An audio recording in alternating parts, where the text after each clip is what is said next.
If you've got a 6-bedroom property, you've got 6 tenants to deal with. Basically, you've got 6 tenants. It's like having 6 houses, basically. If you're looking to do a rent to HMO, this is where you rent the property and use it as HMO as well. Again, your income would be somewhere around 500 to about 800 pounds net profit. Hello and welcome to today's video. In today's video, I'm going to go through a question that I was asking in my YouTube channel about HMOs and serviced accommodation.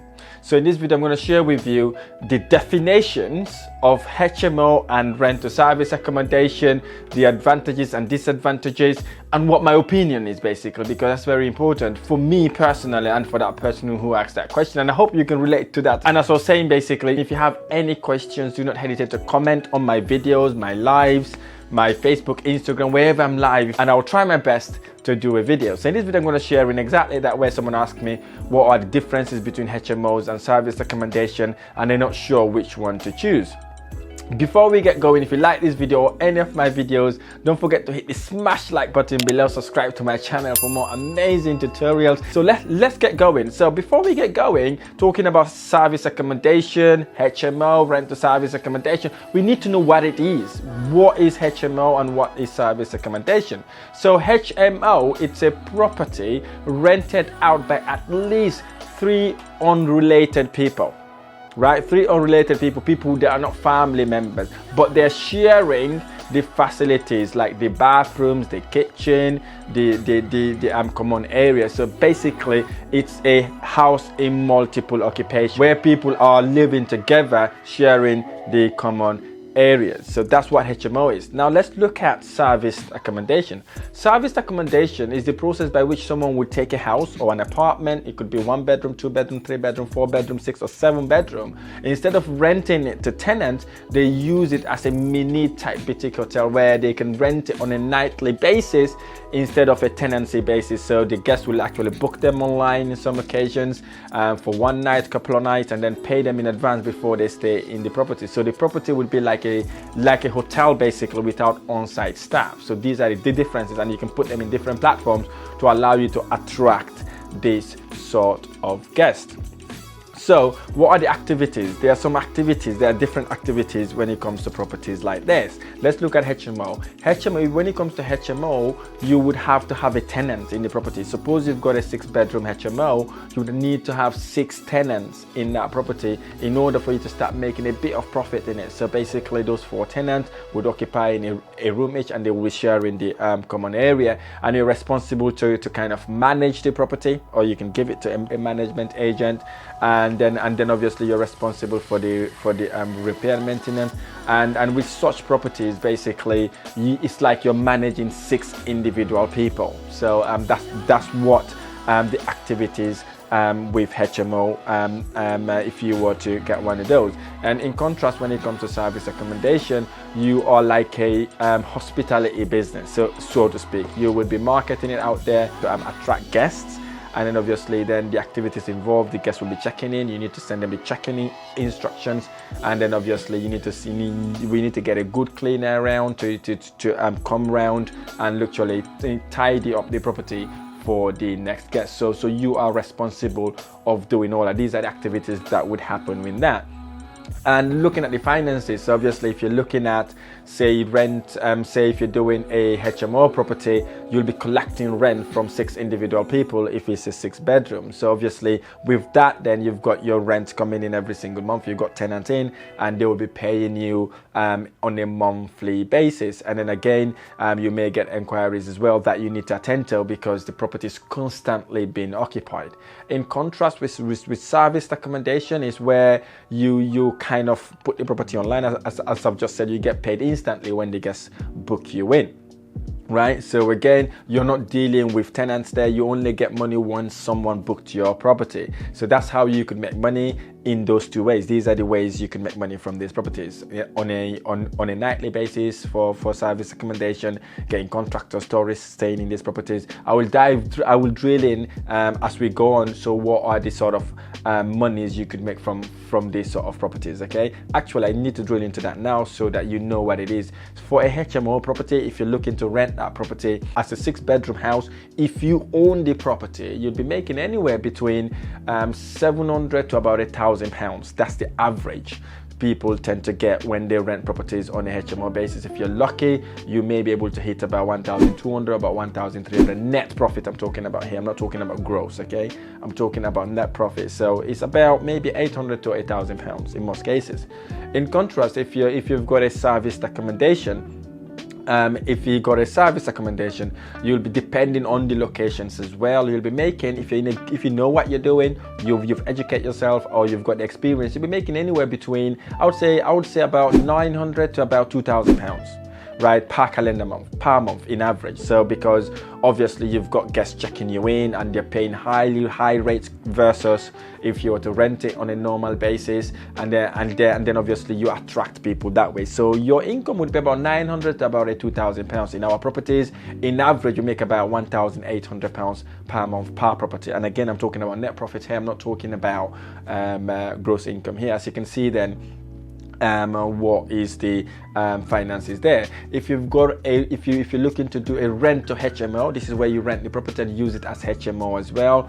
Again, your income would be somewhere around 500 to about £800 net profit if you do not own the property. If you're renting it out from a landlord and you rent it room by room, that's where you are getting. Again, our properties in average we're making about 600 to about 650 per calendar month for our rent to HMO properties. So if you are doing rent to serviced accommodation, this is where you rent the apartment or the house. Instead of renting it room by room, you do it as a serviced accommodation. Again, the income is kind of the same, right? You're making about 1,000 to about maybe 1,800 to about £2,000, because it doesn't really make a difference if you own the property. Not why? Because the rental income is significantly higher when it comes to serviced accommodation. So these are the differences and in terms of the income side of things. Okay, so let's look at the pros for HMO. What are the benefits of having a HMO?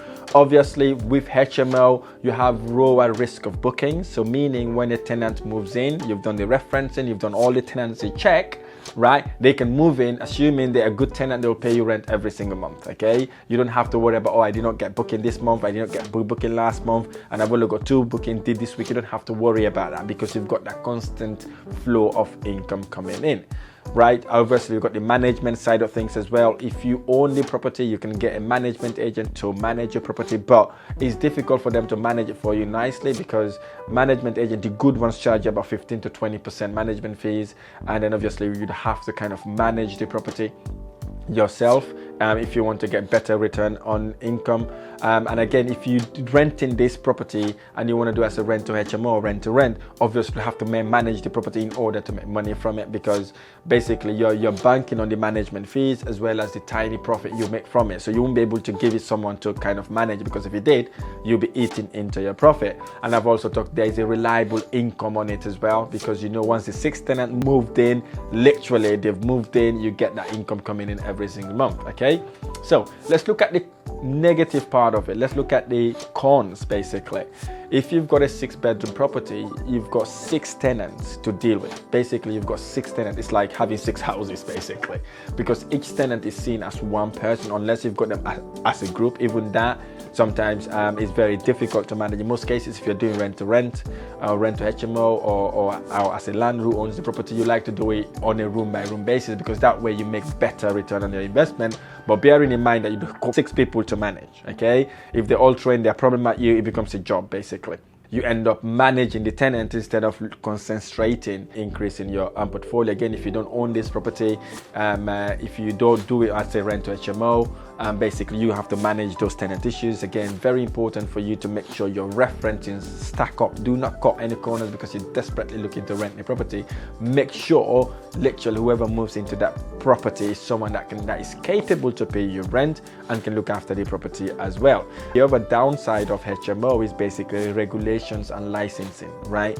The government is tightening all these regulations. You have to have fire alarms, smoke alarms, fire rated doors, fire exit. There's so many regulations that you need to adhere to in order for you to be able to rent. And some tenants can go and complain to the body, to your council, and the council will start looking at what you're doing and all that stuff. It's sometimes very, very stressful, because you can get tenant that doesn't want to pay the rent, that just want to cause trouble at you, with just making some false allegations at you, which would sometimes cause some of us to kind of panic, or give lots of stress into the staff that are working for you. So yeah, so these are the things you need to consider as well. And also obviously licensing. If you're gonna do a three bedroom plus, some council will require to have a license. So again, you can apply for HMO license as long as it hits all the health and safety. As long as it hits the health and safety regulations, you are okay. They will grant you the license, and if it's not in an Article 4 area as well. So again, that also comes to that as well. You have to be constantly looking after the property, okay? And again, and the other downside of it, if tenant is not paying you rent, you're stuck, okay?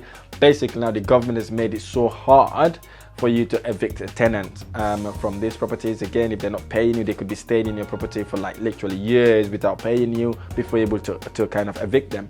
I'll give a good short example. I had a tenant a year ago actually who lived in my house. She's been in that house. She was in that house for over 7 months without paying a single penny of rent. And we had to go to court to kind of evict her. The court gave her 8 weeks to leave. She did not leave. We have to get bailiff around. It was just a pain. Right? I'm not saying all tenants is like that, or all tenants are like that, but you may face things like that, okay? Especially if you've got trouble tenant. But again, if you're referencing them and you're doing all that stuff, that then reduces the chance to get tenants like that. But yeah, they are out there, okay? Bear that in mind. And obviously, if you're doing a HMO, it requires higher startup cost. In most cases, you want to buy the house, convert it into C4, and then obviously rent it out. Or if you buy the property as a HMO itself, you have to go and do a bit of TLC in it to get it to the standard you want to, okay? So that you need to bear that in mind as well. Eviction problem as well. Evicting, I've talked about this already. Evicting people is very difficult now. In Wales, literally you have to give the tenant a 6-month notice in order for them to leave your property. Minimum of 6 months, unless if they're not paying rent for a minimum of 8 weeks, then you can and literally use Section 8 to evict them from the property. Again, just going through that process, applying through the court is just a really, really painful process, okay? But that doesn't go without saying, it's a good investment strategy. It gives you about, as I said to you, about 900 to 8,200 if you own the property. And again, if you don't own the property, you're making anywhere between 500 to about 8 to 1,000 pounds a month. So you are getting better return for the stress, basically, instead of renting it to a family. So bear that in mind. You get the return, but you can tend to get issues like that. This is why I tell my investors, if you do rent to HMO, make sure the property is local to you, because you want to manage it. You don't want to give it to an agent, because the agent will not look after it, okay? Now, let's look at service accommodation, right? Service accommodation is basically one of the main risks, especially if someone who are really worried about reliability of income and all that sort of thing, is the higher risk of bookings, right? Sometimes you don't get bookings, sometimes you don't literally get the bookings that you expect to get to be able to pay the landlord. So you should be able to have some kind of a pot to be able to pay the landlord if this is a rental service accommodation. Again, if you own the property, make sure you have a buffer to be able to pay your mortgage interest payment as well, because sometimes it gets very, very quiet. But hey, if you work with me, you won't worry about that, because we only get cash flow in properties, golden properties that would allow you to always get these properties rented throughout the year. So, and again, that's the risk you get there. And then off-season risk as well. Suppose you got the property in a touristic area, like let's say Brighton, or let's say Bournemouth. You know, they only tend to do really, really well during summer. And you need to be on the ball to ensure that your rates are competitive and you're making all your money during that time, because when it goes to spring or say winter, it's not as demanding as it would have been during summer. So again, these are seasonal time. That's one of the risks you could kind of get from that. And then you obviously have high flow of guests as well, because your property is being used as a hotel kind of. You'll have guests going in and out of the property all the time. Maybe neighbors may not be happy about it. If you're doing a flat, maybe the people within the building don't like it. Sometimes you tend to get complaints and all that sort of thing about having lots of different people going to the property to stay. And the other disadvantage is not all apartments allow short-term lets. There are so many high-rising buildings, amazing buildings, but when you want to take them on, and then the landlord will turn around and say, oh, you're not allowed to do short-term let. I'm not allowed to do short-term let in it because of the lease agreement. Again, if you own that property, you may not be able to do rent to service accommodation on it based on your actual lease agreement. So again, if you're looking to buy properties like that and you're looking to do service accommodation, make sure you read that fine print to understand whether the freeholder allows you to do serviced accommodation there as well. Very important, because you don't want to buy that property only to find out you cannot do short-term let in it. And again, if you are taking on a rent-to-rent basis, very important for you to kind of find that out with the landlord before you take on that property. Because a few years ago, actually, we were in a similar situation. We took a property somewhere in Liverpool, nice apartment, not being built about maybe 4 or 5 years ago. Really, really nice, immaculate apartment. So we set it up really, really nice. It looks amazing. We put it online. A couple of weeks later, the freeholder and the management agent came around and told us, listen, we're not allowed to do short-term let there, and therefore we need to stop immediately. So after we spent about £5,000 to £6,000, we had to stop. We had to go back to the landlord and tell the landlord, while we asked you this question, you told us we were allowed to do it, and now this. So the landlord compensated us for our expenses, because we get the property to be really, really nice, and we're helping rent the property. But because you don't want to get into these sort of problems, important for you to actually ask those questions before you take on the properties, okay? And also, as I said earlier on, there are voids when it comes to service accommodation, especially if you are in a seasonal area. Sometimes you don't make money when off season, but you make your money during season times. That's when you need to be up your game to ensure that you are actually making money during those periods. So now let's talk about the positivity of it, okay? So in terms of service accommodation is higher demand. There's higher demand for service accommodation right now, especially when things are going absolutely crazy in prices. Airline tickets, traveling abroad is getting very, very expensive. People tend to stay occasions in the UK. They tend to take the properties here, so you can literally rent it to families, to event goers, tourists, etc., etc. And they will literally rent your property for about a week or so. If you've got contractors can also rent the property from you. And I've got literally contractors in some of our houses that literally book that house for about a year or so. So we are actually making greater return on our investment. And another benefit you get from service accommodation is you will remove the guests whenever you want. Suppose the guest was meant to check out at 10 o'clock and they do not check out. Literally, you can go and open the door, ask them to leave the property immediately. If they try to make any sort of issue, you can ring the police, and the police can literally evict them because they've got no tenancy right. That is the beauty of service accommodation. They've got no tenancy right, and they pay you in advance before they stay in your property, okay? They stay in your property, they pay you in advance before they stay in your property, and then obviously that then gives you an amazing advantage as well. And then obviously by that way also you'll be able to find out who the contractors are, and then obviously you can do a deal with them so that they can continue staying in your property. And again, with service accommodations, it's an easy entry, lower barrier to entry.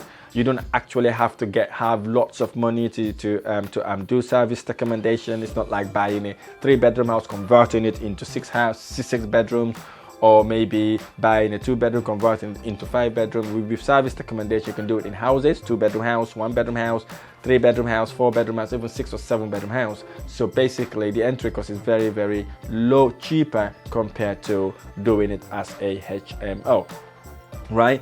And the return on your investment is absolutely crazy, right? It's absolutely crazy. You get your money back within a couple of months, if not a month, right? So it's a very, very good way to make your money work a lot harder for you. And then looking at the cash flow is crazy, right? You would make anywhere between £1,500 to about £2,000 per month in average. So if you work that out, you're making about maybe 15 to 24k a year, right? Yes, you heard me right. 15 to 24k, that's what you could make from a serviced accommodation.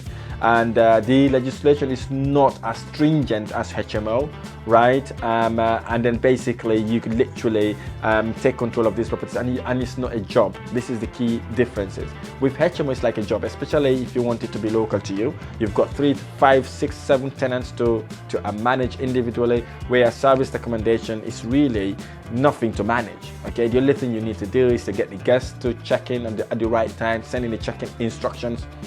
And again, if you work with me, we could automate that. And then obviously you've got the cleaner. You need to let the cleaners know to come and do the changeovers, etc., etc. Basically, it can self-run, right? And this sort of property, you can have it anywhere in the world, I would say. You can have it, if you live in London, you can have it in Birmingham, Manchester, Leeds, Scotland, wherever you want, even Africa or Asia, Europe, wherever you want it, because it can self-run as long as you automate the system and make it work without you. That's what I work with our investors to do, so that it can work without them and they can carry on doing whatever they love to do. I've got one of my investors that I worked with recently, like training really nice. He's got about maybe 6-7 essays now. So listen, I'm happy with those. He's now in Bali, right? He's in Bali chilling whilst his serviced accommodation are making him ridiculous amount of return on investment. He's there having fun. He's bought himself a nice apartment there, and he's there living life because he wants it to be an investment. He likes traveling. He likes to be in a better climate. Basically, that's what he said to me. He said, I want to be where it's warm, rainy season, all that sort of thing, instead of being there. So he's in Bali living really amazing life. So this is the differences between HMO and serviced accommodation. Now you may be asking, what is my opinion, or what is my conclusions? Well, I'm gonna tell you now, it depends on your investment terms. Okay, if you are one of those who likes to have safe, secure income, knowing you've got your income coming in every single month, you know, you're making your £500 to £600, you're happy with that, fine. That could be, HMO could be the best strategy for you, or rent to HMO, because you know then you're able to make enough money to pay your landlord, or you're able to make enough money to pay your mortgage if you own the property. So you could do that. But if you're one of those who do not really care about the fluctuation, right? If you don't care about the fluctuation, you know you've already got money in the pots to kind of pay whenever it's needed, maybe serviced accommodation is for you. Okay, and again, if you want to automate it, you want to be an investor instead of property manager, then serviced accommodation may be suitable for you, especially if you're a doctor, you are a director, a nurse, or things like that. People who are busy, who don't have time to manage properties, maybe serviced accommodation would be the best strategy for you, because it would allow you to kind of automate and do whatever you like to do. In terms of income, right, as I've just told you, in average you make about £12,000 in a HMO property. Let's say in best case scenario you make about £13,000 to £14,000, okay, per year. When it comes to serviced accommodation, even though the rates fluctuate, it goes up and down, you make about £15,000 to £24,000 a year. Sometimes you can make 30,000, sometimes you can make 40, depending where your property is at and how you've structured it and how you've done it. So serviced accommodation make you a bit more money than HMO because of the fluctuation and because of the seasons that are involved as well. And unless basically you are in a place where it doesn't matter what season it is, you still make money. So serviced accommodation makes you a bit more money. And again, with serviced accommodation, comparing with 2 or 3 bedroom serviced accommodation to a 6-bedroom house, right? So you can see then the 6-bedroom house can make about 12 to 15, I would say 10 to about £15,000 as a HMO, whereas a 2 or 3 bedroom house or flat as a serviced accommodation will make you that sort of money. And again, you don't have to manage tenants, you don't have to worry about tenants, you don't have to worry about the government legislation, you don't have to worry about eviction processes and all that sort of thing. And you can be anywhere and manage your property on your phone as well. So basically, it's a very easier way to kind of manage. If you're asking me personally, I would love service accommodation because it's a cash machine. Even if I'm making £10,000 a year, same money as the HMO property, I'm still better off. You may be asking why. It's because I don't have to manage tenants. I don't have to literally deal with this legislation or regulations or licensing that the government introduces all the time, or your council introduces all the time. Even if you're making £10,000, it's worth the investment than going through all these hustles, getting tenants, managing tenants complain, and all that sort of thing. So hence the reason why I would favor serviced accommodation on that basis. Okay, so I really hope this video has been helpful. If this video has been helpful, don't forget to hit the like button below, subscribe to my channel for more amazing tutorial. And if you want to take your property investment journey to the next level, you want to see how I may be able to help you, you can click on the link in the description below to book a free strategic call, absolutely free of charge. 30 minutes to talk to me, learn about what you want to do. If there's any way I could help you to take your property investment journey to the next level, I'll be more than happy to help you.